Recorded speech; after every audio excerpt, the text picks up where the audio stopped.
안녕하세요. 여성을 위한 여성 변호사 안기욱입니다. 남편이 같은 회사에 있는 여직원하고 바람이 났어요. 우리 여성 시청자 여러분 어떻게 하시겠습니까? 1번 남편하고 이혼한다. 2번 직장에 가서 그 여자를 확 잡아서 혼내준다. 3번 그냥 손해배상 청구를 한다. 4번 그 여자에게 연락을 해서 당장 회사도 그만두고 손해배상도 하고 남편하고 연락은 하지 않는 것은 물건이고 전화번호도 바꾸고 이런 요구 조건을 건다. 어떻게 하시겠습니까?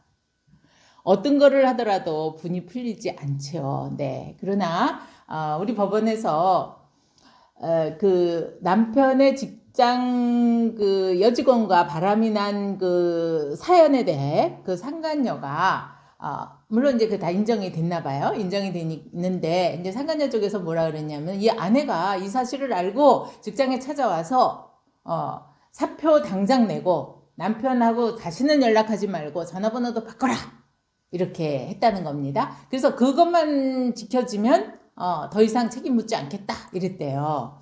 그러니까 어떡하겠어요. 뭐 같은 직장 다닌다는 것도 좀 여러 사람 눈도 있고 그러니까 직장도 그만두고 전화번호도 바꾸고 이제 다 했다는 거죠. 그런데 이제 이 아내는 분이 풀리지 않으니까 이제 손해배상 청구를 합니다. 남편하고 이혼은 안 했던 모양이에요. 그러니까 상간녀 쪽에서는 이게 뭐냐. 아니 직장도 그만두라서 직장도 그만뒀고 휴대폰 번호 바꾸래서 번호도 바꿨고 그 이후에는 연락도 하지 않았다. 그런데 그 이후에 책임을 안 묻기로 해놓고 왜 나한테 손해배상 청구를 했냐 이러고 이제 항변을 했습니다. 어떨 것 같으세요? 손해배상 해줘야 되나요? 안 해줘야 되나요? 우리 법원에서는 이렇게 부인이 남편과 불륜을 저지른 직장 동료 여성에게 직장을 그만둘 것을 요구하면서 이것을 이행하면 더 이상 부정행위를 문제 삼지 않겠다 했다 하더라도 그 부인이 아주 명시적으로 내가 위자료 청구를 포기하겠다라고 말한 게 아니라면 위자료 청구는 인정이 돼야 된다. 이런 판례가 있습니다. 결국은 뭐예요? 그렇게 하지 말라 그 얘기죠. 네. 네, 내용을 아까 보겠습니다. 이분이 2008년 오래됐네요. 남편과 결혼해서 2명의 자녀를 두고 그러니까 뭐 한 3, 4년 사셨죠. 그런데 이 남편이 2016년부터 3년간 같은 직장에 근무하는 여성과 불륜행위가 있었습니다.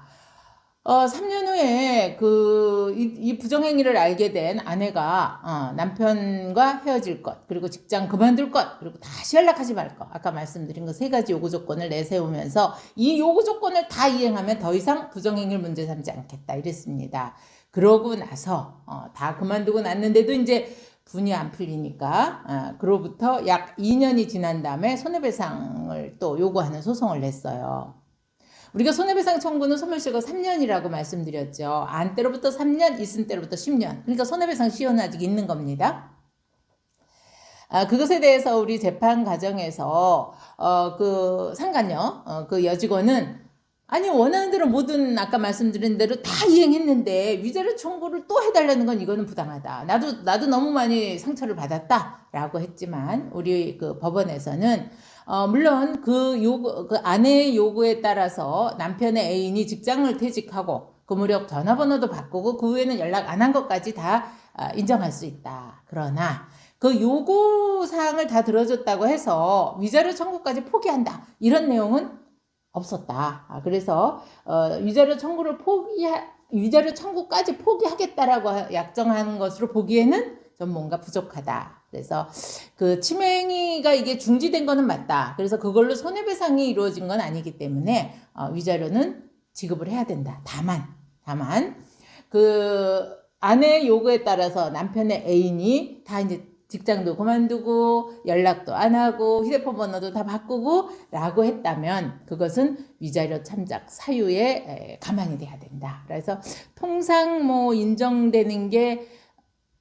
사실 우리가 정신위자료가 되게 쌉니다. 그러다 보니 이혼을 안 하고 그냥 그 상간녀만 상대로 위자료 청구를 했을 경우에 통상 뭐 한 1,000만 원에서 한 2천만 원 정도 이렇게 인정이 되는데요. 이 경우에는 1,000만 원, 좀 낮은 금액으로 이렇게 참작해서 했습니다.